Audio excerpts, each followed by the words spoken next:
was coordinating the health programs in the Child Survival Project, and we thought we were going to be here for a couple of years. But then here we are now 20 years later, and you think, wow. So all these different things we take for granted as growing up in our own countries, and yet when you come to the developing world and you realize that people don't have that, and you just by being there and giving people some of these opportunities, you can change their lives just so simply.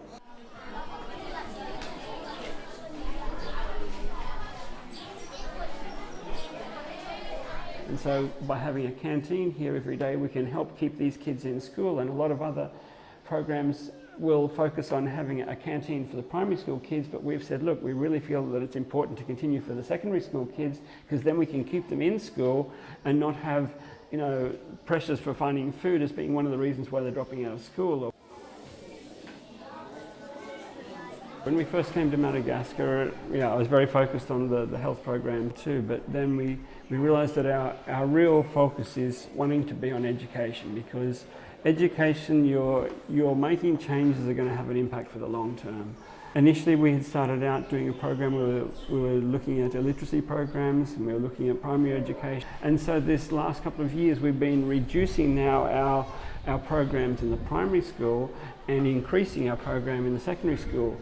And this is largely because of the fact that we see there's a huge need that is there. Beaucoup de choses qu'on a vécues chez elle pendant les 15 ans. Ce qui me touche beaucoup, c'est la réussite de programme à Sama d'abord et après leadership. J'espère bien que les enfants qu'on a d'ici deviennent des adultes mûrs et bien élevés et diplômés.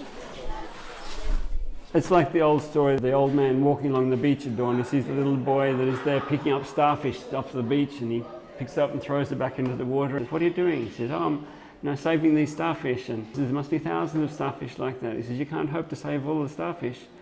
And the boy looks at one, he picks one up, and he says, yeah. He says, but it can make a difference to this one. And he throws it back into the ocean. One by one, you can make a difference, and that to me is where you see the change can take place little by little.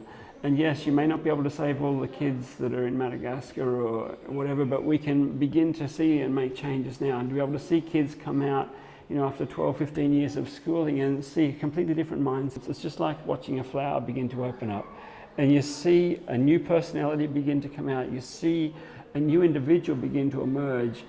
I think it's rewarding in itself just to see the changes that you see in kids as they get an education and then begin to see a dream that they can follow and to be able to pursue that. So for me, that's what brings reward, and that's why we're still here 20 years later. One of the things I really see is the networking that happens. So students are really, really eager and willing to share what they've learned with students coming up beneath them, and that's invaluable. And I see that sort of giving back. I think the thing that makes me most excited and most proud and most feeling like we've changed something is watching the kids that are in university and coming out of university. Because I never, ever, ever imagined when we first started that some of these little kindergartners, essentially, we would actually see them into university. And knowing the stories, I'm going to get emotional, but just knowing the stories of what some of these kids have overcome. I mean, and these kids have just so little. It's watching some of those kids succeed that makes me feel like the 20 years was well invested. I see a lot of positives. I need to be honest I wish I could say that I've seen that the country's come a long way in 20 years, but between cyclones and political upheaval, not a lot has changed. So, but I think that we're creating some movers and shakers, and I'd like to believe that maybe they will make change.